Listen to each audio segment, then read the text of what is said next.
Good afternoon, Professor Torrance. This is Crystal Sims and Alexis Robinson, and today we're going to be talking for our TED Talk about good and bad leadership.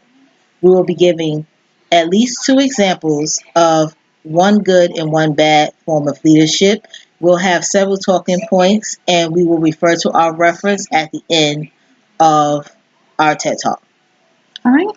Take a moment and think about the best leaders you have ever worked with. What characteristics did they possess that made them stand out to you? Were they knowledgeable in the required tasks? Did they know their employees? Were they approachable? Did they lead by example? Were they willing to teach their employees? Well, I have a great example for this. During my time in the military, I've worked with several competent leaders, several leaders I don't know how they got promoted, and several leaders that if push came to shove, I would take a bullet for them. One particular leader was Sergeant First Class Okray. He was my mentor and my second father when I joined the military. This man taught me how to do my job, how to execute with professionalism. He wasn't afraid to discipline when necessary, but he also praised when a job was well done. Sergeant Okray was also quick to lend a shoulder to a soldier when they were having a hard time. So he was my ideal leader. Everything I did in the military, I measured up against what I saw him do as a leader. And if I fell short of what he would accept as the best, I would try to redo it again and make myself do better. Alexis? Also, take a moment and think about one of the worst leaders you have ever worked with. What characteristics did they possess? Were they lazy? Did they take the credit for all your hard work? Did they constantly get on your case about little things? Did they manage with fear? Again, I'll give another example. When I left the military, I went to an organization as a server, and our manager there wasn't the best. She ruled with fear. Everything we did was wrong. Nothing we did was right. If anything was done right, it was because of her great leadership, and we all should thank her for it.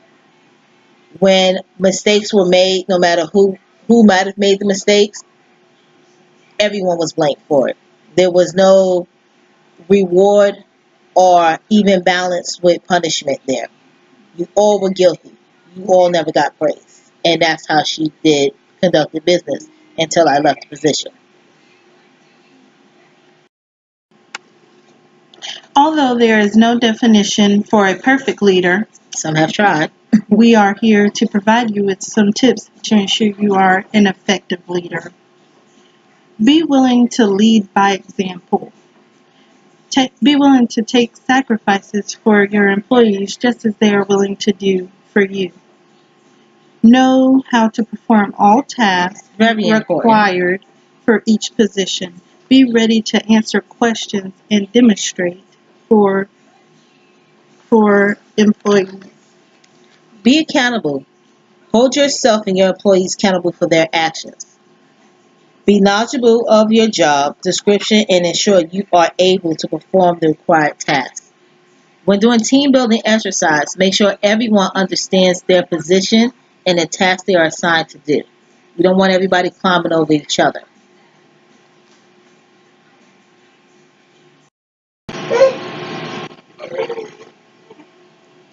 Oh, sorry about that, Professor. Just take care of my nephew.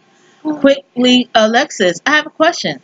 Give an example of a leader that you've worked with before.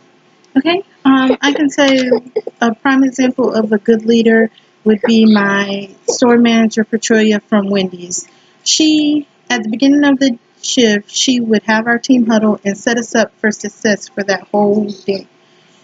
She would make sure that we had all the tools we needed and made sure we had the people in place with their strong points.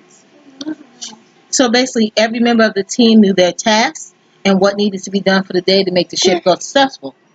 Yes, and wherever we lacked, she was always there to lend a helping hand to ensure that we continued to do the one main thing, which was to serve our customers and to ensure we provided them with quality food and the best service. So basically, she led by example. That's excellent. Now we'll touch point on our three references. We took information from Resonant Leadership and the Workplace Empowerment. The full title is The Power of Positive Organizational Culture and Reducing Workplace Incivilities. Okay. We also took from Bullying in the Workplace, The Impact of Leadership. That's a Scandinavian journal on psychology. Mhm. Thank you. And of course, our very own textbook, Behavioral Organization Behavioral, the 17th edition. And those are our three references. We will also be submitting these with our TED Talk link. Well, thank you, Professor Torrance. I hope you enjoyed it. Thank you and have a great day. Good night.